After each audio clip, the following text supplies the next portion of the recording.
Chapter 20. Piano Sonata number 11 is playing as I enter the restaurant.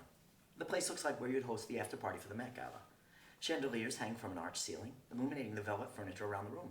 A woman in a cocktail dress directs me to the back, where Nick is already sitting at the bar. He waves me over as he rises to pull out my chair, kissing me on each cheek. Sit yourself right here, he says, squeezing my shoulder affectionately. I assume you want something fancy to drink? I smile at him. Yeah, that sounds good. The bartender doesn't bother to check my ID. Something I noticed when I was around Christian was that you can get away with a lot of things when you have the pedigree. Nick is another example of this. He smiles warmly, taking a sip from his glass. His blonde hair is brushed to one side, curling softly at the edges. You have to try this, he says. What is it? A French martini, my drink of choice lately. I take a small sip, tasting notes of raspberry. Oh, it's pretty good. That's a Michelin star coming from you, Nick whispers. He nods at the bartender, ordering a second one. A server brings out a tray of hors d'oeuvres, tuna tartare and cucumber bites. Ordered these just for you, Nick says, resting an arm on the bar. You like salmon, right? I remember you telling me? Yeah, I do. He smiles again, taking another sip of his cocktail. Well, what have you been doing these days? I need to know every detail, starting with your love life. I shake my head. There is no love life. I find that hard to believe, looking like you. I can't help smiling at this. The bartender returns, setting down the drink that Nick ordered for me. Nick holds up his glass and says, cheers to our reunion. Our glasses clink. My drink is somewhat smoky, but the notes of strawberry make it easy to go down. What's in this again? It's mezcal. I honestly can't tell there's alcohol in it. That's how you know it's good, he says with a smirk. He tips his glass to the man behind the bar. You'd be hard-pressed to find a bartender better than Arthur here. So you come here a lot? It's my favorite bar in all of Chicago. He leans forward. I do my best to gatekeep this place, so let's keep this a little secret between us. He winks at me. I like the shirt you're wearing. What event are you coming from? Just some party in Hyde Park, but I didn't stay very long. Well, I'm glad you ended up here, he says. Yeah, I'm glad you texted me. He holds up his glass again. Cheers to us. We chat for a while, enjoying our drinks. Nick asks endless questions about me. The schools I'm applying to, the major I'm interested in, where I see myself in 10 years. Goldman Sachs would be a dream, I say as seriously as possible, making him laugh hysterically. I enjoy his story about losing his phone in Aspen during his annual ski trip in November. Every time I'm halfway through my drink, he orders me another one. The attention feels good, especially from someone like Nick. I'm honestly having a great night, even though my thoughts are getting fuzzy. Nick never takes his eyes off me, always asking if I need anything else. Maybe I was too quick to judge him last time. He makes me feel more special than Christian did. About an hour later, Nick calls for the check. The bartender brings out a rose macaroon, which he tells us is on the house. Nick offers me the first bite and then pops the other half into his mouth. I check the time on my phone. It's almost 11:30 now. The restaurant looks like it's closing soon. Why don't we head back to my place, Nick suggests. Do you live around here? Only a block away. Oh, that's convenient, I say, almost like he planned it. I wasn't expecting to stay out this long. I should probably take the next train home, especially when my phone battery is running low. But I don't want to end the night either. Maybe I could hang out for another hour. I don't realize how tipsy I am until I rise from my chair. Thankfully, Nick is there to walk me to the door. The moment we step outside, I notice something in the air. It's snowing, I say. Better hurry to my place for cover. Nick lives in a townhouse on Burling Street. I follow him up the steps as he unlocks the door with a passcode.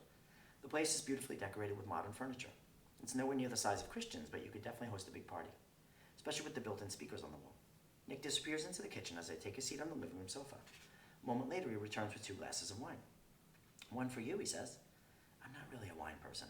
It's a Malbec. You'll like this one. I take the glass despite my better judgment. Nick puts on some music and sits close to me on the sofa. I can see the snow falling outside the window. It's nice to be out of the cold. The touch of his phone turns on the electric fireplace. We talk for a while, adding songs to a playlist he starts for me. Nick tells me about his art pieces, most of which were gifted to him. He points to the painting behind us. That was done by this artist I met in Verona a few summers ago. He just gave it to you? I might have paid in other ways, he says through a smirk. We both chuckle at this. Nick rests his arm behind the sofa, inching closer to me. My face feels warm from the wine. Maybe I've had enough for tonight. I set the glass down on the coffee table, and then I lean back, feeling his arm around my shoulder. We look at each other. I can't deny how handsome he is, especially with those blue eyes. Nick runs a hand along my neck and whispers, I love how soft your skin is. Thanks, I breathe. A smile rises across his face, and then he leans in to kiss me. His lips are sweet from the wine. I close my eyes for a moment, letting his hands pull me into him. I feel a rush of blood moving through me, the warmth of his body. And then his hands move down further, slowly lifting my shirt. But I stop him there. He looks at me. What's the matter? I wasn't expecting to. Nick kisses me again. I turn my face away. Maybe we shouldn't, I say. Come on, he says, leaning in a little. But I push him back a little. Sorry, I don't know if I want it tonight. You're serious? He stares at me intently. Maybe he's expecting me to change my mind. But I don't say another word. And then he releases a breath, straightening himself up. He grabs his phone, turning off the music. Why don't you go then, he says. What, I stutter? I said you should go. I don't know what to say. It's still snowing outside. I haven't thought about how I'll get home. I'm sorry if I... Just get your stuff. The warmth in his voice is gone. He's like a different person. Sorry, I say again. I rise from the sofa feeling lightheaded. The room is twirling a bit, making it hard to stand straight. I wish I didn't drink that last glass of wine. I shouldn't have had anything to drink at all. I grab my phone that's dead and look for my shoes. Nick opens the door as I'm still struggling with the laces, and then I step out into the cold. Thanks for inviting. The door slams in my face. I stand on the steps for a moment, and then I turn around, facing the cold as I make my way down the street. Snow falls on my head and shoulders. I can't believe Nick threw me out without a jacket. I should have just gone home instead of coming here. I wish I'd never responded to him in the first place. The streets are covered with snow. I'm not sure which way is home. My phone is dead, so I can't look up the nearest train stop. I've never been to this side of Lincoln Park. I can barely read the street signs. My vision is blurred from the tears that are falling. I don't know if I'm going the right way. I feel completely lost, wishing someone would come find me. My body is trembling now. I don't know how far I've walked, but it feels like I'm about to fall over. The world is spinning around me, making it hard to keep my eyes open. I stumble upon an empty bench in the middle of the park. The next thing I know, I've laid myself down, ignoring the snow. There's nothing I could do about it anyway. At least the alcohol has numbed me from the cold. I can't feel anything except the emptiness inside me. Where did you go, Haru? I wish I could see you one more time. Streetlights swirl above me. I take a deep breath and finally close my eyes. The snow continues to fall, settling over me like a thin blanket. I feel my body slowly shutting down. I don't care what happens to me tonight. All I want is to fall asleep and disappear from the world. I'm tired of waiting for people who are never coming. As my mind slowly drifts off, everything around me fades to nothing. The sound of footsteps wakes me up. For a second, I think I'm dreaming. Maybe a branch fell from one of the trees, or maybe it's Haru coming to find me. I open my eyes slowly. Someone is standing beside the bench. It's too blurry to make out her face, and then my vision clears, letting me see her perfectly. I rub my eyes, wondering what she's doing here. Jasmine's hair glows slightly from the light reflected off the snow. She's more slender than I remember, and her skin is pale. She doesn't say anything at first. She stares at me for a moment, and then she brushes snow off the bench and says, "Mind if I sit here with you?" I push myself up, letting her take a seat beside me. It's silent for a moment, snow falling gently around us. I'm not sure how she found me. My phone is still dead. How would she even know I was lost? Isn't she supposed to be on the other side of the world right now? "What are you doing here?" I ask. "I came to see you," she says. "How did you find me?" "It wasn't too hard." She smiles at me, moving her hair behind her ear. "What are you doing sleeping on a bench?" "I got lost." "How long have you been out here?" "I don't know, a while." "Need me to show you the way home?" When I don't answer this, Jasmine leans back and takes a breath. There's a long silence, and then she says, "Maybe it's time you and I finally talk. You can't avoid it forever." I say nothing. "Why won't you just say it?" I don't want to have this conversation, but maybe she's right. Maybe avoiding it is only making it worse. Because I'm not ready to believe it, I admit. Believe what? That you're gone too. The words echo through me. I never thought I'd say it out loud. Jasmine stares at me for a moment, and then she leans forward and says, "I'm right here." "No, you're not," I shake my head. "You're not here at all. You left just like Daniel did." There's a pain in my throat, making it hard to speak. "Why did you have to leave me? I don't have anyone left." Jasmine takes my face in her hands and says, "I'm so sorry, Eric, for leaving you this way. You know that was the last thing I wanted to do. To have you go through this alone. I can't imagine all the pain you're going through. I know it seems unfair losing the people you love, losing me." She wipes a tear from my cheek. "But I need you to remember that you didn't lose everything. It may be hard to see now, but there is so much left for you in the world. So much left to live for still. All the people who love you. You just have to let them in. You have a whole life ahead of you, even if I'm not in it. But I don't want you to go," I say. Jasmine takes my hands, holding them tight. "You have every right to go through this your own way, even if that means living inside your head, pretending everything is all right. But you can't keep it bottled up forever. There comes a time when you have to look around and you face what's real. And I think it's time now." I take this in. "It's easier to pretend." "I know it is," Jasmine says. "That's why I left those letters for you, so you can always stay in touch. Why haven't you read them yet?" "Because I'm scared." "Of what?" "That reading them will make it more real," I manage to say. Jasmine puts her arms around me. She wipes my tears off again. "I understand that, but I think it's time for you to read them now." I swallow my breath. "Promise me, okay?" Tears are swelling behind my eyes. "I promise." "I want you to do one more thing for me now," she says. "What is it?" Jasmine leans back, taking my face in her hands again. Her voice is strangely calm when she says, "I need you to wake up and go home." At first, I don't know what she means. Before I can say something, the night suddenly fades around me, blurring my vision. All I hear is Jasmine's voice, filling the spaces of my head after everything goes dark again. "I need you to wake up and go home." I open my eyes and find myself alone on the bench. It's still dark out. My hands are cold as I push myself up slowly, holding in a shiver. I glance at the other side of the bench. The blanket of snow is untouched, as if no one had sat there. My breath turns to mist in front of me. How long have I been asleep out here? I stare at the bench for a long moment, and then I rise to my feet, slowly making my way to the train station. I head straight to my room when I get home. Everything is exactly as I left it this morning. I remember my conversation with Jasmine. I think it's time I keep my promise. I turn on a single desk lamp, opening one of the drawers. The letters are rolled there, folded inside white envelopes with a flower embossed on the top corner. My name and the date appear on each one in Jasmine's handwriting. I'm sorry I put this off for so long, but it's always better late than never. I take a seat on the bed, finally ready to read them. Dear Eric, if you're reading this, I guess it means we didn't get our miracle. I'm sorry to start it off this way. I wish I could be there instead, sitting next to you. Sometimes life gives us battle that we end up losing, as much as we tried fighting through it.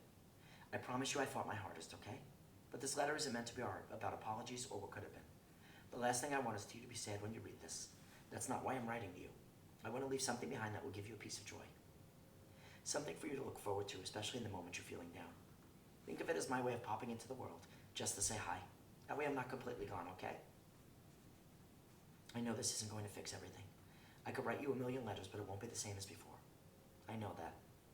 I also know life is going to throw more things at you, and I wish I could be there to shield you from all of it. Through all the heartbreaks and times you're feeling lost in the world, all the rejections and boys you'll meet who don't deserve you, the struggles we all deal with throughout our lives that sometimes appear much larger in the moment than they are, I would remind you how incredible you are, to never let anyone make you feel small and unworthy of love. I'm sorry you're losing an older sister who would do anything to protect you. That's why I asked Kevin to look after you when I'm gone. Think of him as an older brother, okay? He cares so much about you, and I hope you know that. In my absence, I hope you still spend time together. He might need you too, so keep him close. And no matter what, I want you to stay in touch with Mom and Dad. I know they're hard to talk to sometimes, but they just express their love in different ways. That is one favor I've asked of you here. Sit down for dinner every once in a while, okay? It reminds them how much you love them. I don't want them to think they've lost you too. This also isn't the last letter you'll get from me. Don't worry about how or when they'll come. Just know that you'll be hearing from me again, okay? I love you so much, Eric. I wish I had told you this more often. You're the best brother I could have asked for, and I'm lucky to have you in my life. There's one more thing I want to give you. It's in my room. I need you to go inside and turn on the keyboard. There are a set of buttons from 1 to 7. You can listen to them in any order. Just press play. Love you always. Jasmine. I take the letter to Jasmine's room. It feels strange to be in here again. I turn on a lamp and sit at the keyboard. I read over the letter one more time, following her instructions as I press play. A second later, her voice comes through. Hey, it's Jasmine. You're probably not expecting this, huh? That must mean you got my letter. Or maybe you stumbled on this by accident while playing in my room. Either way, I'm leaving this for you. A pause. I'm sure things still hurt right now, so I thought about what I could give that would make it feel like I was still there. What's a piece of me I could leave behind? And then I remember the song I played for you, the one you inspired. You don't know this, Eric, but you've inspired a lot of my songs. I never got the chance to play them all for you, so I want to play them for you now. Who knows, maybe they'll inspire you the same way you did for me. Another pause. Anyway, this is for you. I hope you like it. As I sit there, tears swelling in my eyes, piano music slowly fills the room. It's a familiar song, like the one that's been following me around everywhere. But this time it's not in my head. The music is real. I can feel it moving through me. I close my eyes, imagining Jasmine's fingers dancing across the keys. For a moment, it's as if she's here in the room with me. I'm so lost in the memories I don't hear Mom and Dad come through the door. They must have heard the music from their room, wondering where it was coming from. When was the last time any of us woke up to Jasmine playing the piano? They don't have to ask what I'm listening to, or how I found it. They know this music the same way that they can recognize her voice. Mom and Dad sit beside me at the keyboard. Dad places a hand on my shoulder, Mom resting her head against mine. No words are needed as we listen to Jasmine's recording, crying together for the first time. I sit at my desk the next morning. Dear Jazz, I miss you. I think about you every day. I still wake up to the realization that you're not here anymore, that it wasn't some dream, that I can't call you up and ask you what you're doing, that I'm never going to see you again. I know it's been 7 months now, but I'm still not used to a world without you in it. It's hard to accept the reality that you're really gone. I still text you every now and then. I even imagine what you would write back. Sometimes I go to Uncle Wong's palace and pretend you're there, that you're sitting right next to me. I always order the pineapple fried rice because I know it's your favorite. It makes me feel less alone when I talk to you, even though no one's there. You don't know this, but I was mad at you for a while, for leaving me when I needed you most. I'd already lost Daniel out of the blue. Why did you suddenly have to go too? It was like everyone I cared about was taken from me and I couldn't do anything about it. I know it's not your fault, but some days it's easier to just pretend none of it happened. I even made up this story where you left to pursue your dreams in music. I preferred the alternative world where you still existed, even if we couldn't see each other. But I know I can't stay in this forever. I know you want me to keep living my life. I know you want me to be happy, even though it seems impossible right now. Thanks for writing all your letters. You don't know how much they mean to me. I'm sorry it took so long for me to read them, but I think you probably understand why now. I just wanted to pretend for a little longer. That's why I'm writing back so late. I just need a little more time. Thank you for pulling me back to the world. I guess you're still there for me even if I can't see you. I'm lucky I had you in my life too. You were more than a sister to me. You were my best friend. We'll miss you forever. Love always, Eric. Dear Kevin, I know it's been a while since we've spoken. I hope it's okay that I'm writing to you instead of calling. I'm sorry about what happened a few weeks ago, how I ran off when you were only trying to help me. I'm sorry for the things I said too. You didn't do anything to deserve that. I truly hope you can forgive me. I wanted to talk with you about this in person, but I thought it'd be easier to write it down first. The reason I didn't want to see you these past several months. Why I've been ignoring all your messages. The way I've been treating you lately. The truth is seeing you without Jasmine only reminded me that she was gone. If I'm being honest with you, that's something I still haven't fully accepted yet. I thought it would be easier to avoid if I avoided you too. Because I've never known you without her. That was unfair of me, trying to erase you from my life. I guess I forgot that you also lost Jasmine, and maybe you needed me too. When Jasmine passed away, I wasn't sure if I'd ever hear from you again. So I was surprised when you kept reaching out. You've always offered me to be there for me, even when I couldn't in return. That's why I'm writing to you now, to apologize for before. So I hope it's not too late. I hope we get a chance to talk again, and I hope you'll forgive me. Anyway, I'm grateful that Jazz had you in her life. I know she truly loved you. Thank you for being a part of our family. Dear Daniel, I know you'll never read this, but I wanted to write to you anyway. It's been over a near year now since you died. Your birthday passed a couple months ago. It was the first one I had to celebrate without you. Don't think I forgot about you, okay? I got your favorite cupcake from Lily's and I brought it to the rooftop like we always do. I even got you a present. It's that shirt from the Crying Fish concert. I'm sad you'll never get to wear it though. It's still hard to believe that you're not around, that we're not going to college together like we planned. I swear every guy who has your hair or wears the same red sweatshirt makes me forget you're gone for a second because I wanted so badly to be you. We never got the chance to say goodbye. I never got the chance to say a lot of things, so I thought maybe I would say some of them here. I'm sorry about the way things ended between us. Those last few weeks we stopped talking to each other. How could I have known that would be our last time together? I regret it every single day. Not putting things aside for once, hoping you would reach out to me first. It's probably not a surprise that I was in love with you. I was never really good at hiding that. And that I was hurt you found someone else and didn't tell me about it. I know that was selfish of me though. I should have been happier for you. I shouldn't have let it change anything. I should have appreciated our friendship the way I do now. The way you always did, even at times when I didn't deserve you. But you were always there at the end of the day. Showing up unannounced sometimes, inviting me to the dance at the last minute. I miss that about you. I'm sad we never got our first dance, but I'm truly grateful for everything else. You'll always be my best friend, and I'll never forget you, okay? I hope you don't forget about me either. Love, Eric.